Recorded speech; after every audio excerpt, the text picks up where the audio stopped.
Olá, tudo bem? Feliz em estar de volta conversando com vocês, meus queridos seguidores, e dizer a vocês hoje que nós vamos conversar sobre este gigante da natureza, esse colosso da natureza, que são os elefantes. Vou fazer uma certa analogia da vida deles, do comportamento deles, trazendo para nós, para a nossa vida, né? O que que nós podemos aprender com os elefantes? E dizer também que vou contar uma historinha no começo, que é uma lenda, claro, porque se nós fôssemos transportar um elefante hoje, existem muitas regras e regras rígidas de segurança, né? Aonde a gente não estaria fazendo isso da maneira que a gente vai falar aqui. Mas se fosse necessário fazer isso, tá? Se fosse necessário, se fosse realidade, isso aconteceria, tá? Digamos que quando a gente precisa transportar um elefante de avião, por exemplo, da Índia para os Estados Unidos, algo curioso poderia acontecer se fosse dessa maneira. Sua jaula seria cuidadosamente preenchida com pintinhos. Sim, pintinhos pequenos, frágeis e indefesos. Por quê? Porque o elefante, esse colosso da natureza, teme muito machucar um ser que seja menor que ele.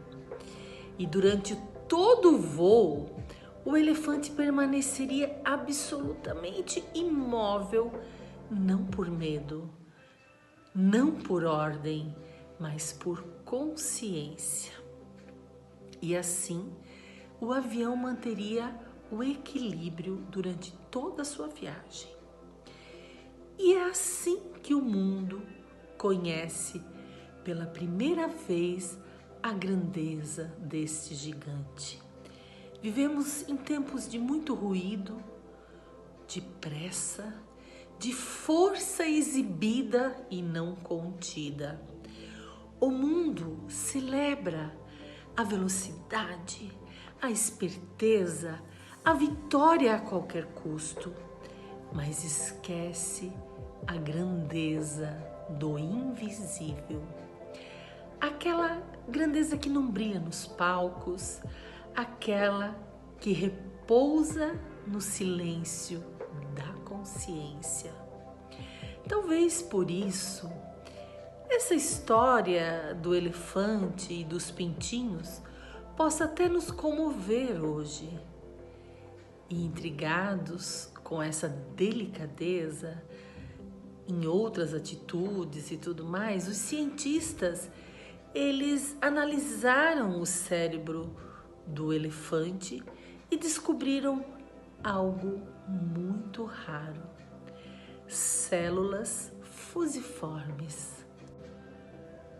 Sim, células fusiformes são os mesmos neurônios que nos humanos são encontrados e são associados à cognição, à empatia, à autoconsciência e à capacidade de sentir e perceber o outro. Atualmente, essa capacidade parece estar cada vez mais esquecida.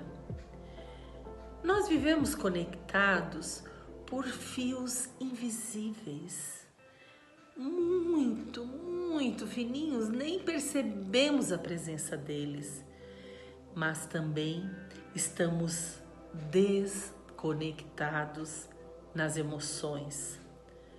Falamos muito, escutamos pouco, julgamos muito depressa e acolhemos com muita muita relutância. Talvez chegou a hora de reaprender com esses gigantes. O elefante não é apenas forte, grande, ele é sensível e imensamente nobre. Como seria o nosso mundo se a força fosse usada com essa consciência?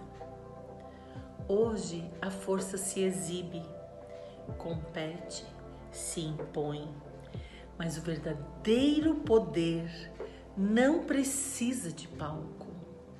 A grandeza está em saber quando não agir, quando proteger o frágil, quando conter-se em nome do outro. Leonardo da Vinci, ele escreveu assim: o elefante encarna a retidão, a razão e a temperança. Temperança é uma palavra esquecida em tempos de excessos. Consumimos sem medida, reagimos sem filtro, vivemos no limite das emoções. Mas o gigante nos lembra: equilibra a nobreza. A razão não sufoca o sentir, a tempera. É possível ser forte e gentil. É possível ser imenso e modesto. O elefante sempre caminha em grupo, liderado, nunca sozinho. Ele se banha com solenidade, como quem deseja purificar a própria alma.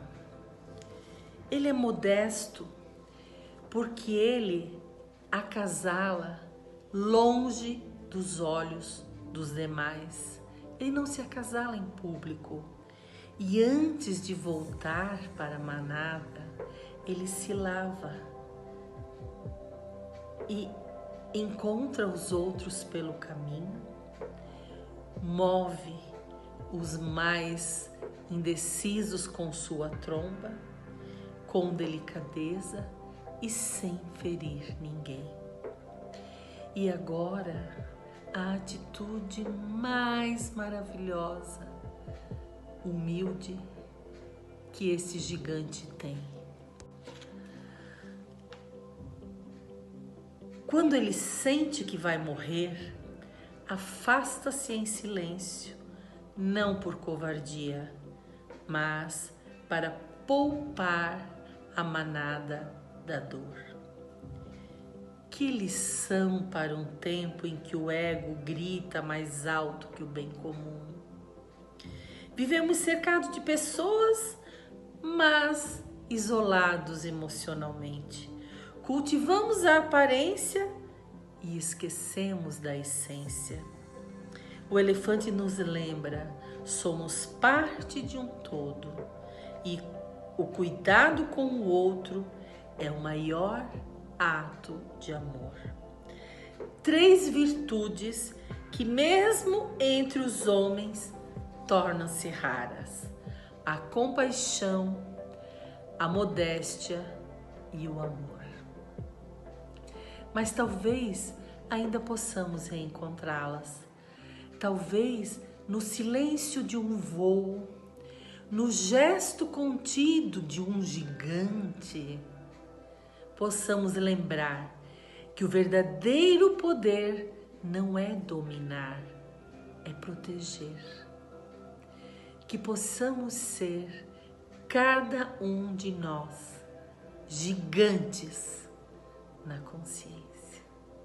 Vamos seguir com esses exemplos, com paz na alma, mente equilibrada e corpo em movimento.